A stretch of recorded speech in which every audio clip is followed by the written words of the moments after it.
오늘 우리에게 주신 하나님의 말씀은 시편 1편 1절에서 3절 말씀입니다. 복 있는 사람은 악인들의 꾀를 따르지 아니하며 죄인들의 길에 서지 아니하며 오만한 자들의 자리에 앉지 아니하고 오직 여호와의 율법을 즐거워하여 그의 율법을 주야로 묵상하는 도다. 그는 시냇가에 심은 나무가 철을 따라 열매를 맺으며 그 잎사귀가 마르지 아니함 같으니 그가 하는 모든 일이 다 형통하리로다. 오늘 이 말씀에 많은 은혜 받으시기 바랍니다. 아시아나 또 유럽이나 또 미주나 또 아프리카나 잘 알려진 국가들이 있죠. 근데 잘 알려져 있지만 실제로 우리가 그 나라에 평생 가보지 못하는 혹은 가보기 힘든 곳도 있습니다. 그 중에 하나가 덴마크입니다. 덴마크는 우리가 참 잘 아는 국가처럼 가까운 국가처럼 생각이 되지만 그것은 쉽게 갈 수 있는 것이 아닙니다. 놀랍게도 유엔에서 2012년, 2013년 발표했을 때 우리가 선진국이라고 불리는 OECD 국가라고 우리가 부르죠. 선진국이라고 불리는 국가가 30개 안쪽입니다. 국민들한테 물어봅니다. 당신은 행복한 사람입니까? 당신은 잘 살고 있습니까? 이거 우리가 행복지수라고 부르죠. 행복지수가 조사할 때마다 1위입니다. 그 이유를 어디서 찾는가 하면 아주 공통되게 이 덴마크에 가는 사람들이 방문하는 곳이 있습니다. 레딩이라고 하는 독일과의 국경지대에 있는 조그만 도시에 있는 자유학교입니다. 자유학교에서 이들이 하는 일은 뭘 크게 배우거나 자격증을 받거나 이력서에 쓰는 일이 아닙니다. 뭘 하냐면 모여서 문학이나 역사나 정치나 경제나 또 신앙이나 이런 부분들을 서로 얘기합니다. 자기 의견을 반드시 얘기해야 되고 교사는 그 얘기를 이끌어내고 그 교실에서 의자를 새로 좀 만들거나 어디를 좀 가거나 할 때 다 토론해서 자기의 의사를 이야기하고 그 수업에 들어온 사람들이 의견을 모아서 결정하는 그 일을 6개월 동안 한다는 거죠. 근데 많은 청년들이 스스로 대학 진학이 결정되는데 대학을 안 가고 이곳에 와서 그 자유학교에 다닌다는 거죠. 덴마크에 있는 사람들을 행복하게 하는 건 사회보장제도가 잘 돼 있다거나 고학력 전문직과 저학력 단순직의 임금 차이가 적다거나 돈을 많이 버는 사람들의 세금을 많이 받아서 나눠준다거나 이것은 모두 우리의 눈으로 보는 것입니다. 세상은 눈이 중요합니다. 예배를 통해서 혹은 우리 교회에서 제가 10여 년간 행했던 모든 영적인 훈련들은 우리의 눈을 하나님의 눈으로 바꾸는 작업입니다. 저는 그것을 전문적인 용어로 퍼스펙티브라고 말씀드렸습니다. 말하자면 우리가 새로운 하나님의 성소에서 뉴스페이스에서 그리스도의 복음을 이 시대 이 도시 가운데 한국 교회 가운데 담는 뉴 와인스킨스 새로운 가족 부대를 만듦에 있어서 제일 중요한 것은 뉴 퍼스펙티브 우리가 하나님의 눈을 갖는 것입니다. 말하자면 제가 지금 여러분에게 말씀드리고자 하는 것은 우리가 신앙생활을 할 때 한국 사회가 지금까지 우리에게 늘 주입하고 가르쳤던 것처럼 남들보다 더 빨리, 남들보다 더 많이, 남들보다 더 높이 무엇을 하는 것이 복 있는 인생이라고 생각한다면 이것은 그리스도 신앙이 아닙니다. 시편 1편은 우리한테 뭐라고 얘기하나요? 복 있는 사람은 이것은 출애굽기 19장에 우리가 근거를 두고 하나님이 선택해서 하나님의 소유된 백성, 하나님이 선택해서 제사장 나라로 선택한 사람들, 하나님이 선택해서 거룩한 민족 되게 한 사람들은 반드시 복 있는 인생을 살아가야 한다는 것입니다. 어떤 것이 복인가? 어떤 인생이 복 있는 인생인가? 무엇이 복인가를 받아들이고 받아들이지 않는 것은 사실은 개인의 신앙적인 결단과 개인의 신앙적인 이해도에 따른 것입니다. 이 점을 우리가 생각하지 않고 하나님 제가 복 있는 사람이 되기를 원합니다. 이렇게 기도할 때 그저 우리 사회가 우리에게 지금 있는 것처럼 남들보다 더 빨리, 남들보다 더 많이, 남들보다 더 높이 가는 것을 하나님께 도와주시도록 기도하고 그렇게 해주시라고 믿고 봉사하고 그렇게 기대하는 것은 성경이 우리에게 주시는 신앙의 원칙에 위배된다는 것입니다. 여러분 다 아시죠? 하나님은 자신의 법을 스스로 어기지는 않으십니다. 스스로 어기지 않는 것이 바로 평화, 샬롬이기 때문입니다. 여러분 시편 1편은 어떤 사람이 복 있는 사람이라고 얘기하나요? 시편 1편 이렇게 얘기하죠. 악인의 꾀를 따르지 않는 사람. 시편 1편에 보면 사람을 세 부류로 얘기하죠. 죄인의 길에 서지 않는 사람, 오만한 자의 자리에 앉지 않는 사람. 바로 시편이 볼 때 악인과 죄인과 오만한 사람은 복 있는 인생이 아닙니다. 악인은 어떤 사람인가요? 삶의 표준이 없는 사람입니다. 여기서 얘기하는 악인은 무엇이냐면, 만약 성경이 얘기하는 복 있지 않은 사람, 즉 복 없는 사람은 뭐냐면 삶의 표준이 분명치 않은 사람입니다. 삶의 표준이 히브리인들에게는, 이스라엘에게는 야훼 하나님이었기 때문에 삶의 표준이 없는 사람이라는 것은 뭘 얘기하냐면 하나님 없이도 잘 사는 사람을 의미합니다. 성경은 얘기하는 것입니다. 지금 뭐 누구를 죽였다든지 누구를 해했다든지 누구의 손을 밟아서 떨어뜨렸다든지 이런 구체적인 행동을 얘기하는 게 아니고 그의 삶 자체가 악한 사람이 될 가능성이 99.9%라는 것입니다. 하나님 없이 살아가면 악을 행하기 쉽기 때문입니다. 그래서 악을 따른다 이런 표현을 쓰죠. 죄인은 어떤 사람입니까? 죄인은 삶의 목표점이 없는 사람입니다. 왜 죄라는 단어를 쓰나요? 죄라는 단어 하마르티아는 화살을 쏠 때 제가 타깃이라는 원을 여러 개 걸린 0부터 10까지 우리가 양궁을 할 때 쏘는 것처럼 타깃을 얘기했습니다. 하나님이 나의 인생을 화살 삼아서 하나님이 만드신 타깃을 향해 쏘셨는데 내 인생이 그 타깃으로 가지 않고 타깃을 비껴나면, 목표점을 비껴나 떨어지면 그게 바로 죄고 죄인이라는 것입니다. 그래서 죄인은 삶의 목표가 없는 사람, 이렇게 제가 말씀드렸습니다. 삶의 목표가 하나님이 우리를 지으신 목적, 하나님의 목표가 아니면 인간은 자기 목표점을 향해 달려가게 되어 있습니다. 자기 목표점을 향해 성실하게 열심히 달려가게 되어 있습니다. 그런데 그것이 실제로 하나님 없이 성실하고 열심히 달려가면 죄 짓기 적합하다는 것입니다. 인간은 근본적으로 자기 욕심을 추구하는 존재이기 때문입니다. 그래서 악인은 죄인에 이르게 된다는 것입니다. 오만한 사람은 어떤 사람인가요? 여기서 말하는 오만함은 뭐냐면 하나님을 무시하는 사람입니다. 하나님을 무시해서 하나님을 대적하는 사람, 구약에서는 하나님을 반역하는 사람이라 이렇게 얘기한다는 거죠. 성경이 말하는 복이 있지 않은 사람은 누군가 하면 바로 악인이고 죄인이고 오만한 사람이라는 것이죠. 여러분, 우리 인생이, 또 우리 자녀들의 인생이, 우리 가족들이 어떤 인생을 살아가고 있는가 하는 점을 오늘 우리는 시편을 통해 질문할 수 있습니다.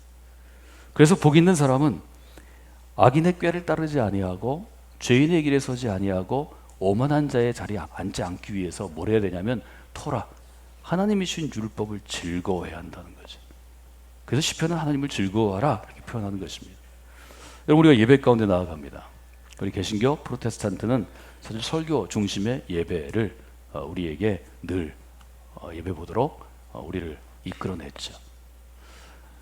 여러분, 설교는 어떤 것인가요? 이스라엘 사람들로 얘기하면, 구약의 용어로 얘기하면 토라를 즐거워하는 사람들이 토라를 묵상하는 것입니다.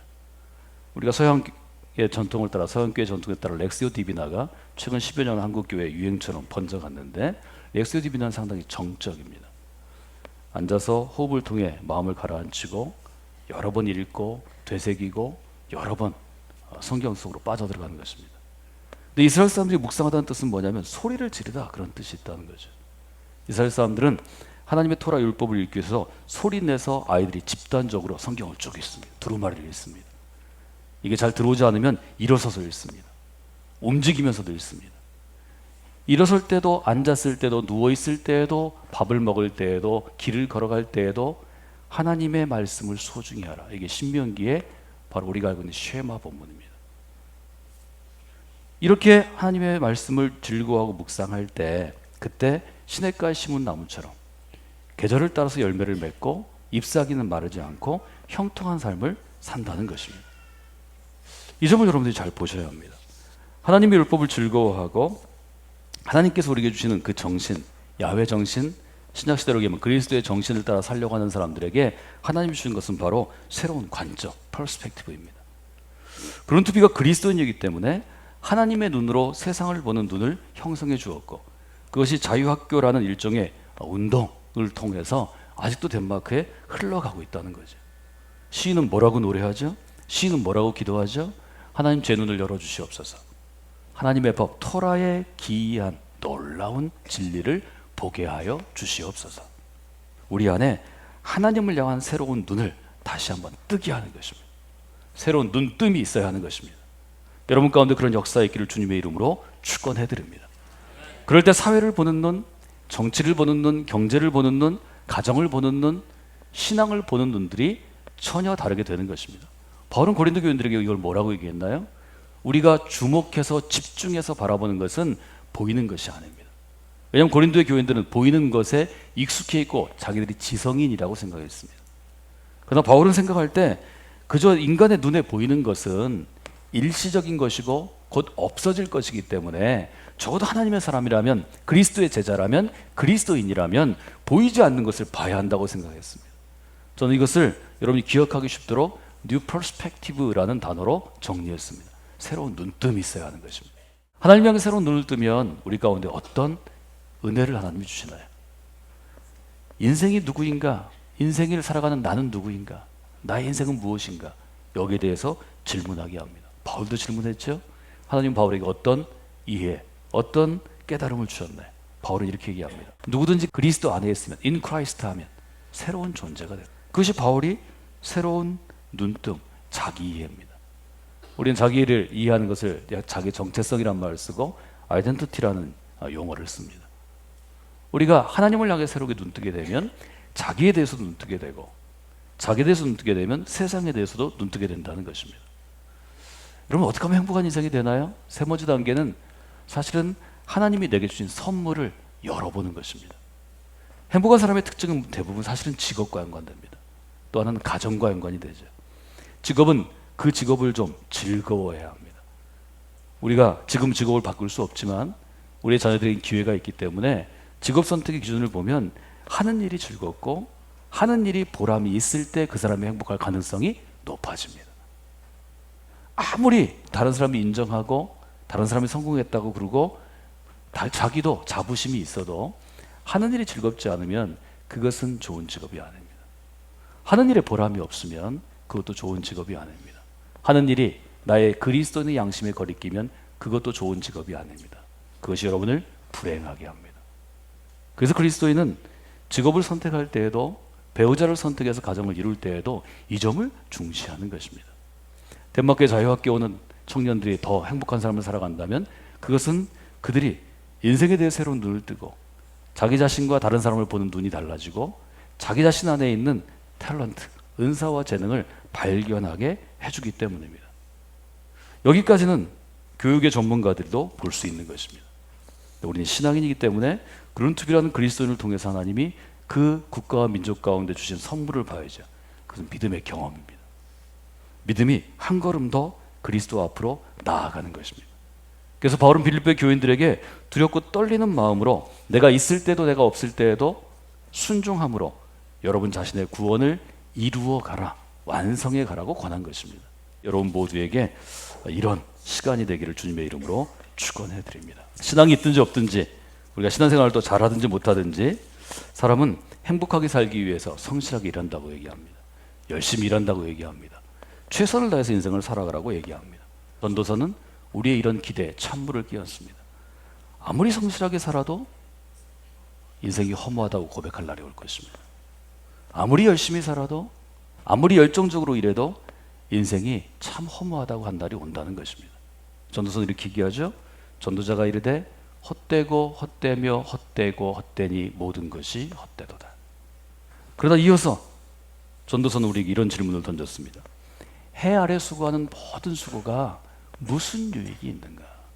해 아래 하는 모든 수고가 이렇게 헛된 인생이라면 무슨 유익이 있는가를 분명하게 묻는 것입니다. 성경은 얘기합니다. 우리의 삶의 목표점을 하나님의 뜻에 두고 우리가 하나님께 쓰임받음으로 이 땅 가운데 의롭고 거룩한 나라를 세우고 우리 주변의 사람들에게 하나님의 은혜와 하나님의 축복의 통로가 되면 그것은 의미 있는 삶이 된다는 것입니다. 광화문 내거리에 아주 큰 일종의 게시판이 있죠. 어느 날 이런 글귀가 섞였습니다. 저녁 때 돌아갈 집이 있다는가, 힘들 때 마음속으로 생각할 사람이 있다는가, 외로울 때 혼자 부를 노래가 있다는 것. 결론은 없지만 이 짧은 시는 나태주라는 시인을 유명하게 한 시입니다. 저는 그 게시판을 보면서 여백에 이렇게 적어놨습니다. 그것은 행복입니다. 그것은 복 있는 인생입니다. 그리고 추가했습니다. 산다는 것이 지치고 힘들고 고통스러울 때 기댈 수 있는 교회가 있다는 것. 그것이 행복입니다. 마음 지치고 쓸쓸할 때 찾아와 마음 놓고 소리내어 울 수 있고, 누군가 나의 이야기를 들어줄 수 있고 나를 안아줄 수 있으면, 그런 그리스도인의 모임이 있다면, 교회가 있다면 그것이 행복입니다. 누군가 나를 배반하고 열정적으로 일했던 직장에서 쫓겨나고 삶 자체가 허망하고 국가와 민족을 사랑했지만 국가와 민족에서 버림을 받았을 때에도, 그때도 하나님의 말씀으로 위로를 받고 새로운 삶의 목표를 설정하고 삶의 도전을 받는다면 그것이 복 있는 인생입니다. 여러분들이 이 시인의 뒤에 제가 했던 것처럼 마지막 연을 채워 넣는 시간이 되시면 좋겠습니다. 무엇이 행복인가요? 무엇이 복 있는 삶인가요? 그리스도인이 이것에 대해서 결론을 주지 못한다면 사람은 우리의 믿음이 허망하다고 그럴 것입니다. 바울이 들었던 고전처럼 그렇게 할 걸 왜 교회 다녀? 왜 그렇게 열심히 신앙생활을 해? 어떻게 예수 그리스도가 인류의 구원이 될 수 있어? 어떻게 교회가 이 사회의 소망이 될 수 있어? 이 질문에 우리는 답할 수 없을 것입니다. 그러나 성경은 아주 분명하게 우리가 복 있는 사람으로 살아가면 우리의 걸어가는 그 길이 바로 명백한 답이 될 것이라고 우리에게 교훈하고 있습니다. 여러분이 그런 분들 되시기를 주님의 이름으로 부탁을 드립니다.